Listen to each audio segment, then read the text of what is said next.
We out here staying connected. What's your name, baby? Tell everybody your name. My name is Tanisha Good. I'm a recovering addict. How old are you? I am 27 years old. 27. 27 You are years a old. baby waking into a woman. Listen, I'm trying to get All right. I'm trying to still, get my life together while I'm young.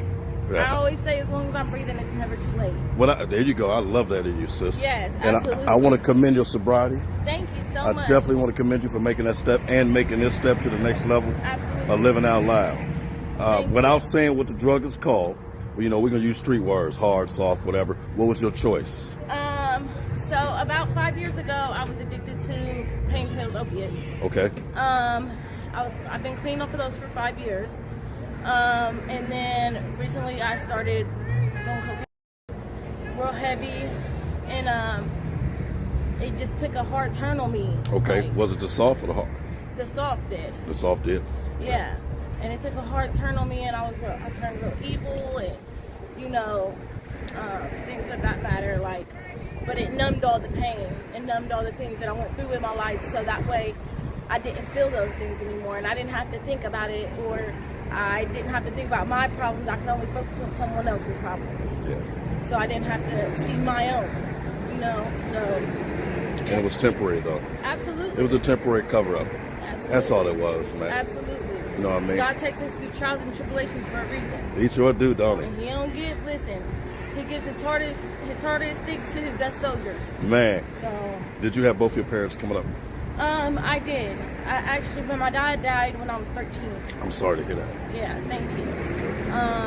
They were both addicts. What was their choice? Do you know? And Try not to say it, but oh, okay, I'm sorry. we can say hard or soft. Oh, hard, and soft, Okay. and drinking. That was their choices. That was their choices of drugs. Substance, alcohol. So you watched that coming up, right? Yeah, I did. It was a lot of fighting in the house, things of that matter. Like, I never even knew after all this time that they were not together until I got older and he died. Oh, wow. Even though they lived in separate households, but he had a house right across the street from us. Mm-hmm. So I always thought it never clicked, okay? It never clicked. I was young. Right. But you noticed a lot of stuff without really noticing a lot of Yes, stuff, right? absolutely. Like you noticed their mood swings and And they would leave us home alone by ourselves, and there's 7 of us. Really? Yeah. Are you the oldest? No, I'm the second from the youngest. Okay. Yeah. And we were just babies. But you know what? My mom, she was clean for 22 years. Okay. And then she relapsed. But she's getting her life back together now. So she's battling again right now. Yep. It's okay. She is. But She she's fought that- working through it. Yeah, so you know what it looked like to fight, to fall down and get back up? I grew up in the rooms. I grew up at the women's program and at Amethyst. Oh, did you? I did. Because of her battle. Because of her battle. So you got a chance to see a lot of people going through this battle. Absolutely. Did that ever, well, I'm not going to say did it ever. I know it crossed your mind that shouldn't be the route. Oh, yeah, absolutely. Yeah, but and you would think, because I was the only one out of all my mom's kids who actually watched her go through the journey of getting clean, and going to the meetings, hearing everybody's story and their testimonies and what they went through and stuff. So you think that that would be in my brain. I'd be like, okay, so don't do this. Yeah. You see what it looks like. You see what it does to people. Don't do it. But I did the opposite. Curiosity. Do you think that you had a part of born addiction inside of you? Absolutely. You familiar with born addiction is? Yes, sir. Where they say it's possibly in our stream, Yeah, it's bloodstream. already possibly in our blood. Yeah. It's not like we woke up one day and decided, hey, I want to be an addict. I mean, yes, I chose to do that drug, but I never thought it would have that effect on me because I seen it growing up, and I was going to be able to be the one to break that curse. Right. And you still can. And I still can. You still I can. still can. I want better for my kids. There you go. How many children you got? I got 3 kids, Do 2 you? boys and 1 girl. How old is the girl? She's the 2. oldest? She's 2? She's the youngest? Yep, she's the youngest. 2, And how old's your 4, and oldest? 8. 2, 4, and 8? Yep. All right. I want you to keep in mind, you are her example. You are their Absolutely. examples. Absolutely. But you can break that cycle, man. Yeah. Did you finish school? No, I didn't. Some stuff happened to me when I was younger, and I didn't get to finish. That's okay. You still you still on your yellow brick road. Absolutely. You still can correct all those mistakes. Yes, that's why I said God gave me a good testimony for a reason. Man. And we met each other for a reason. You know? Because I was late with the van for a reason. Yeah, because he don't make no mistakes, man. But I'm going to tell you something, man. Because you'd have had 1 or 2 bad days. Yeah. You got 364 more left. That's only 1 day out the year. You understand what I'm saying? So you got a chance to break that cycle for your daughter and for your boys. And I'm glad that you're doing it. Even getting your education. Yeah, absolutely. Because I've been thinking about going back to school, you know, and getting my life right so that I can set an example for them. Well, you know, we got all the resources for you. And can put you in a position. You could be an example. I want all the help I can get. You know, and it seems like an amazing program. So how's your living situation? They got me an apartment up here. Okay. So I roommate with the girl.